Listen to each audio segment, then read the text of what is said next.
So next is the program analysis tool. Sorry, not a program, it's a problem. Sorry, problem analysis tool. There are various tools used for your problem analysis. As we have already said, for the analysis or for defining the logic, we have to divide your program into the number of steps, right?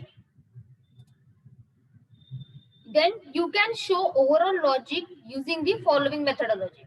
Okay, so these are the methodology various used for your problem analysis.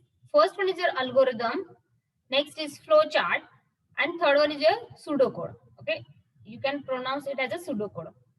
P is the silent here, pseudocode. Okay, so now what is the algorithm? So algorithm is a logical sequence of steps prepared for solving problems. Okay, it is a tool to write the job in a simple steps in a simple English language, and it is not an actual programming language or actual program. It just guides the programmer to prepare the program. Okay, so the algorithm is a finite sequence of well-defined computer implementable instructions, typically to solve a class of problem or to perform a computation. And this is the algorithm to add a two number entered by the user. Okay, so the algorithm is not your actual program, it is just like a steps what actually we have to follow, what sequence we have to follow while writing the program.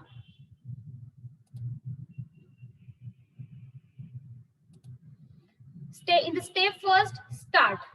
Okay, start is the first step. Then at step 2, declare variable and number 1, number 2 and sum. Then third, read the values number 1 and number 2. And at step 4, add your number 1 and number 2 and assign the result to your sum variable. Right? Means number 1 plus number 2 is equal to your sum. Okay.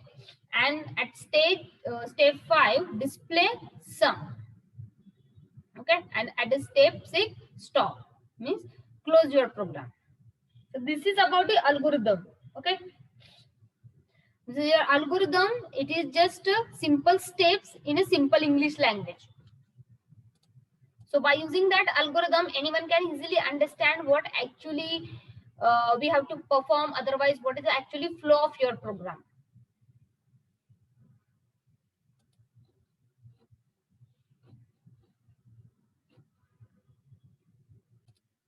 Next is your flow chart. The flow chart is a type of diagram. So in a flow chart, there are some diagrams that represent a workflow or the process. Okay. A flow chart can also be defined as a diagrammatical representation of an algorithm. So now what is the algorithm? Algorithm is just a logical sequence of steps prepared for solving the problem, right?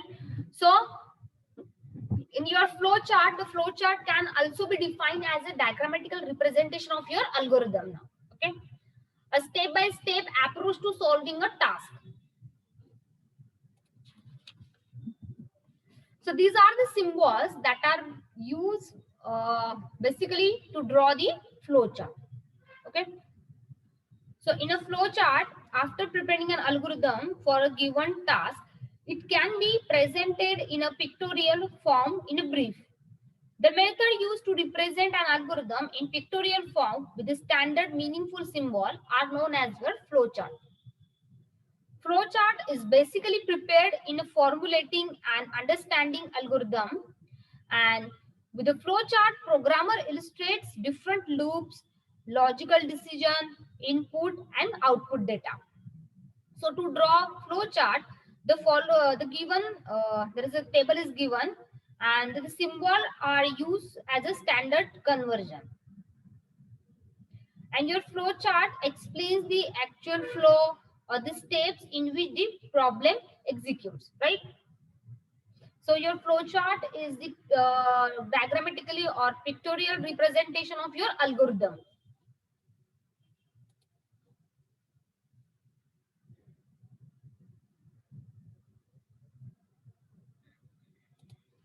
So the first symbol, this is rectangular.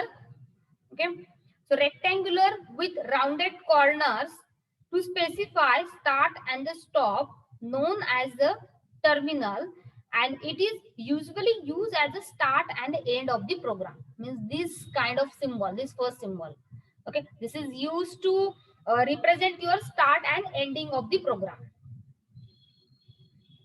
Okay, then this arrow, what is the function of this arrow? A line is connector that shows the relationship between the representative shapes. Okay, so the arrow are used to indicate the direction of flow of program process. Next is your this parallelogram, right? So your parallelogram to represent input and output operation. It is also known as the input and output symbol. It indicates the input process such as keyboard entry and the output process such as printing the values. Next is your rectangular.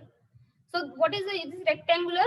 This rectangle is used to represent the processing of calculating parts. And the last one is here this diamond. Okay, so this diamond symbol, it is used to present the decision making steps in the form of question and the logical answer, and it is also known as the decision box. Okay, this is also you can call this box as a decision box. Okay, so these are the symbols or the diagrams that we require for your flow charts. Okay, and there are some rules that must be considered while drawing a flow chart. The first rule is the standard symbol should be used. Second, the arrows should be used to represent the direction of flow. Okay.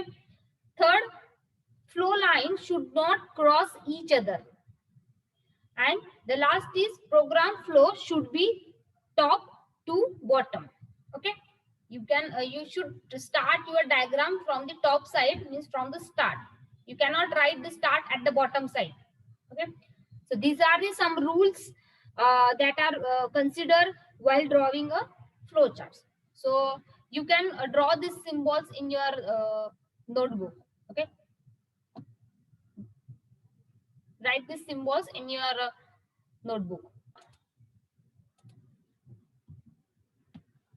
So next topic is your programming techniques. Okay, so before that, the one thing about the advantages of your flowcharts. Okay, so the advantages, the better programming steps, means it is easy to understand your program. Second one is the minimum length. Third one, systematical analysis. Fourth one is your minimization of errors. Fifth one is your effective testing at the result. Sixth one is your easy coding, and the seventh one is your universal logical solution. Means your flowchart is very helpful in detecting your locating and removing the mistakes in your program. Okay, it is like a guideline from start point of program to the last point. And now next topic from this chapter is the programming techniques. Okay.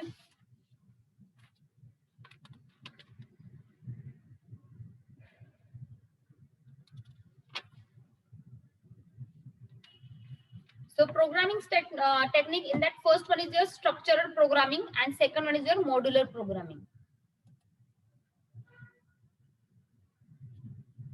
So before programming, user has to decide the method in which the program is to be developed. There are basically two techniques. First one is your structure and second one is your modular, right? So in case of your structure programming, here the program is developed in a hierarchy of modules where the modules refers to sub-program in the main program, and it is a top to bottom approach, right? So in this programming method, the program is developed in hierarchy of your modules where each module refers to the sub-program in your main program, right? So in this figure, it shows a typical structure program. In this technique, three basic structure are normally adopted. First one is your simple sequence, second one is your selection by decision, and third one is your repetition. So this is your simple sequence, right? Means there are three terminology for your structure programming. First one is simple sequence, means in this way. Second one is your selection by decision, and third one is your repetition. Okay, and the next one is your modular programming.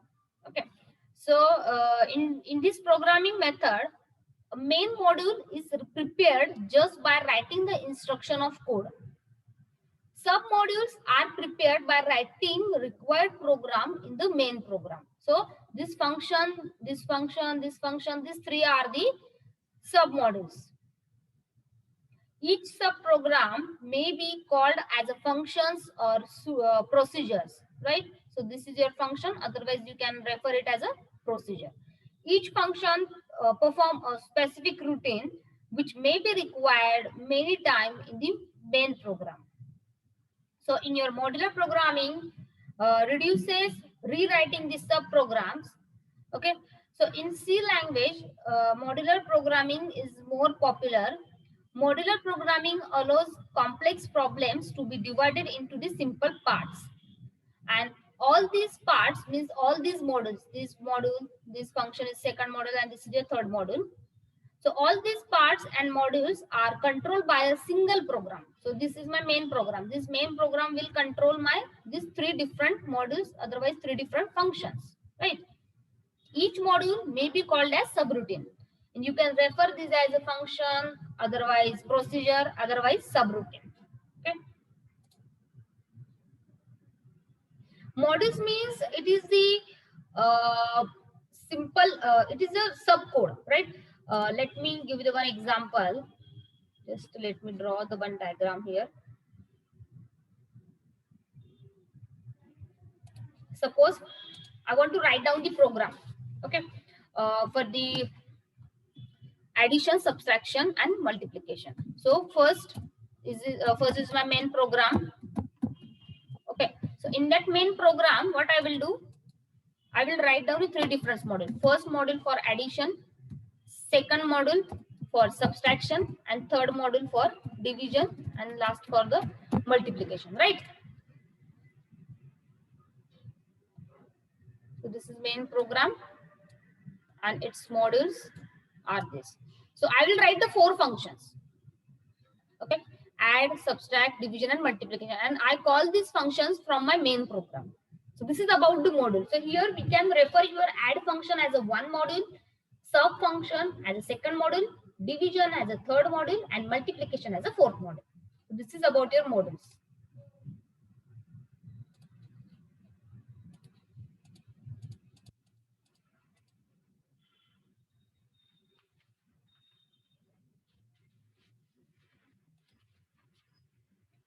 So pseudocode, it is a programming analysis tool that is used for planning the program logic.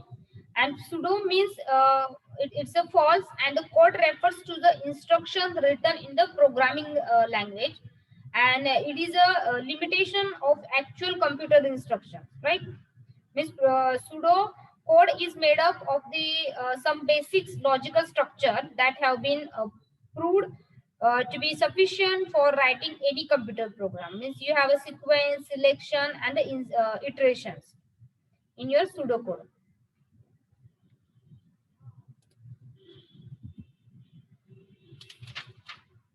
Now next topic from this chapter is the searching. Okay, so searching means to find any record matching the specific criteria in a group of items or a list is called as the searching. For searching, the various algorithms are available, but out of these, there are only two searching algorithms are listed in your syllabus. Okay, the first one is linear search, and second one is your binary search. Okay, so in your linear search, here, if and now you have, suppose let's consider you have a one list. Okay, and there are let me switch on the next slide. Yes, this is a list, right? In your list you have element 4, 21, 36, 14, 62, 91, 8, 22, 7, 81, 77, and 10. These are the elements of your list, right? You have a list and all these all are the elements of your list. So what is your target? You have to find out the element 62. So now tell me the position of number 62. You can use this index. What is the position for the element 62? It is at the position 5, right? So you answered me by using this index. Similarly, you have to write down the programs, or you have to apply the some searching algorithm to find out this number. Okay, so how you check this number? First, you visit the first number. Whether your 4 is equal to 62, no, it is wrong. Then you switch on the second number. Then you switch on the 21. Whether 21 is equal to 62, no. You get the answer, no. Then you again switch on the third position, right here. So what is the element at third? It is 36. So again 36 is not equal to 62. Then you switch on the fourth position. So 14, your 14 is not equal to again 62. Then you switch on the fifth element. But at the fifth position, you are finding the number 62. Okay, so here your program will get terminated. Why? Because you are getting the number, right? You are searching for 62, and at position 5 of this array, you are getting the element. So this step you have to perform by using the searching algorithm. That is your linear search. Okay. So the same things are written here. Okay. Means, so this is the if n item are given and you want to find whether the item is present in a group of items or not, then the algorithm is as follows. So this is your algorithm. First, we have to write the start. Okay. Then read n and item to be found. Read n means n items, means numbers in the list. And item means your actually number that you want to search in a list. Then initialize the counter I to 1. Okay. At step 4, if b of I is equal to item, then print the item is found at position I, otherwise increment I, right? Means here, if we found the item at position I, so this is my I, we will increase the value of I in every loop. So this is my I, right? So at first step, my I is 1. So I is incremented when you does not found any match with the given item, right? When you found a match at position 5, right? You are getting the match. Hence, you are not incrementing I anymore, right?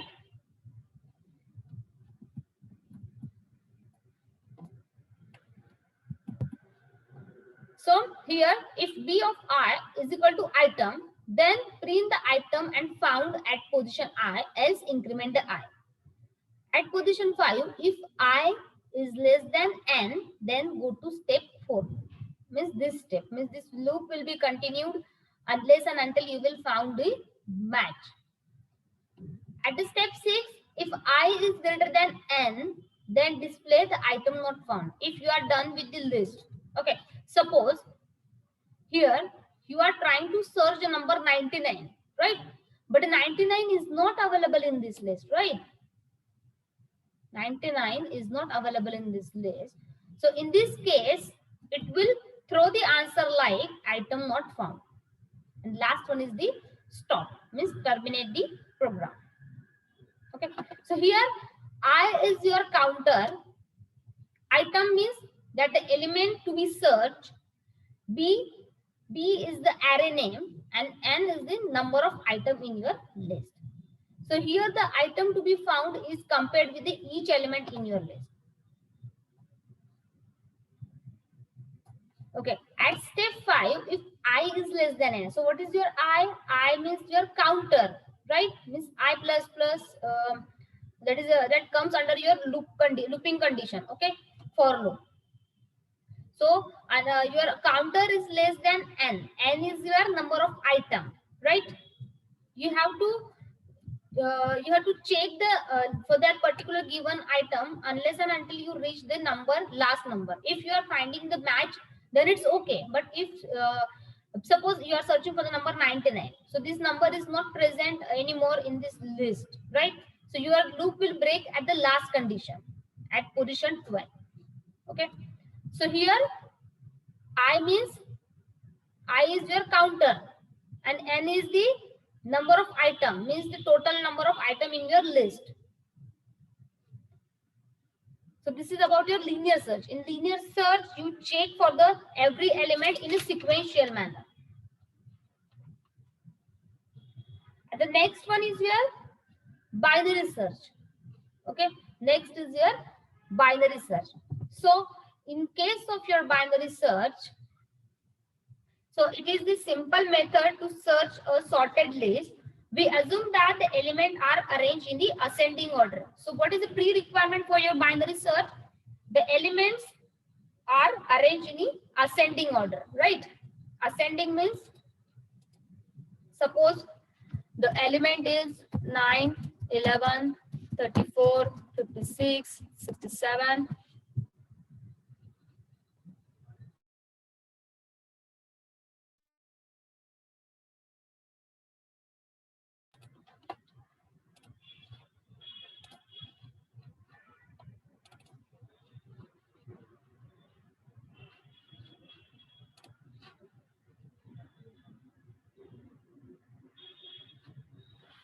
Okay, so in case of your binary search, what you require your elements of the list are arranged in a ascending order.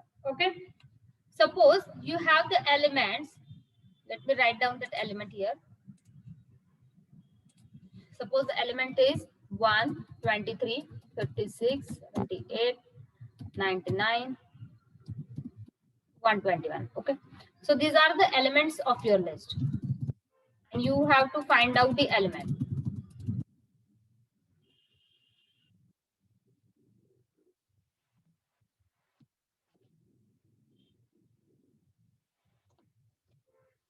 Okay, so these are the elements. So procedure to find out the element, first of all calculate the position of midpoint element. Means midpoint element means 1, 2, 3, 4, 5, 6, right?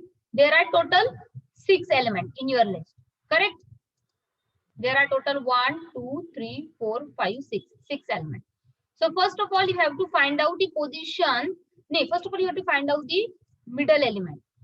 So which one is the middle element? Here. So this is 4, this is 5, and this is 6. So now this is my middle element. Okay. So if I want to find out, I want to search the element, means I want to find out the one number, whether it is available in the list or not. Suppose my number is 56. No, sorry, 56. No, let's consider another number, which is 79. Right. So in this case, you have to compare your given number, means your item, with your middle number, whether it is less than or whether it is less than or greater than with your middle number. So 79 is greater than 56. So if my item is less than greater than middle number, then I will search for the left and right hand side part. If it is less than, then I will search in the left hand side. Right? Are you getting me? Means first of all you have to find out the middle element. So my middle element for this list is 56, right? And then what is my item? Item means the number that I want to search in the list, right? What is my number? It is the 79. So I will compare this 79 with the middle number, right? I will compare with this. And here again I will check whether this number is equal to this number, means this step. Let me show you in the algorithm here. Okay. So whether this number is equal to middle number? No, it is not equal to this middle number. Why? Because the middle number is 56 and this is 79. So my 79 is greater than 56. Hence, I will search on the right hand side part. Means I will consider this as again my list. Okay. So this is my new list. Okay. So my new list will contain only three elements, right? Now forget about these three elements. Why? Because your 79 is greater than middle number. So again, what I will do, I will again divide my this list, means again I will find the middle element. So here the 99 is the middle element, right? So whether your item means your the number you want to search, this is 79 is equal to middle element. No, it is not equal to this element. No, this is 79, this is 99. Hence, again I will check for the second condition whether it is less than or greater than. So my 79 is less than 99. Hence, I will again search in the left hand side part. Right? If it is greater, then I will search for the right hand side. But it is less than. So there is only the single element present in my left hand side. This is 70. Okay. But the 78 is not equal to 79. Hence, the item is not found is the message that will be displayed. Okay. So this is about the theoretical executions of your binary search. Okay. Means what we perform, we first divide the list in two equal parts. Okay, means we find out the middle element. Then we will check whether the middle element is equal to your item. Item is the number that you want to search in the list, right? If that number is less than middle element, then we search the right hand side part. If it is greater than, then we will search for the right hand side part. Okay, and again for that sub part, we will again apply similar steps. Okay, the same things are written here in the algorithm. Okay, so the binary search, binary data, LB, UB, item, and LOC. So here the data is a sorted array with the lower bound. Lower bound means first number, upper bound means maximum number, right? An item is a given item to an item of information. The variable BEG and end and mid denotes the respectively with the beginning, end, and the middle. Okay, middle location of a segment of elements of data. And this algorithm finds the location of item in the data or set the location equal to null. And this is the algorithm for your binary search. Okay. At the time of practical, we will perform the practical on the both linear search as well as the binary search. At that time, you will understand better about the how they actually work. Okay, what is the binary search and what is the linear search? Because theoretically and orally, these things are not considered. Okay, hence. And the next topic from this chapter is the sorting. Okay, so what is the sorting? Sorting, it is a process of arranging the data item in either ascending order, otherwise in descending order. To arrange the element in ascending or descending order in an array or a list or for any data structure, various algorithms are used. So the sorting refers to arranging the data in a particular format, and the sorting algorithm specifies the way to arrange the data in particular order.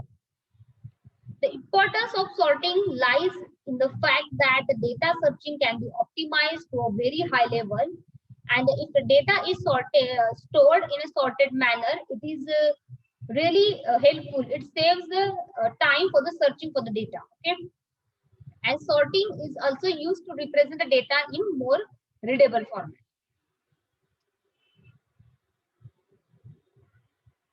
So the sorting, there are again 4 algorithms. First is the sorting by selection. Second one is your bubble sorting. Third one is your shell sort, and fourth one is your heap sorting. Okay, sorting means just arranging of your data either in ascending, otherwise in descending order. So this is your sorting. So this is about the complete topics from your chapter number 2, program analysis. Okay, this is the theoretical chapter, but there are only 2 practical things from this chapter. It is your linear research and the binary research. Okay, so if you have any question and the doubt from this chapter, you can ask me.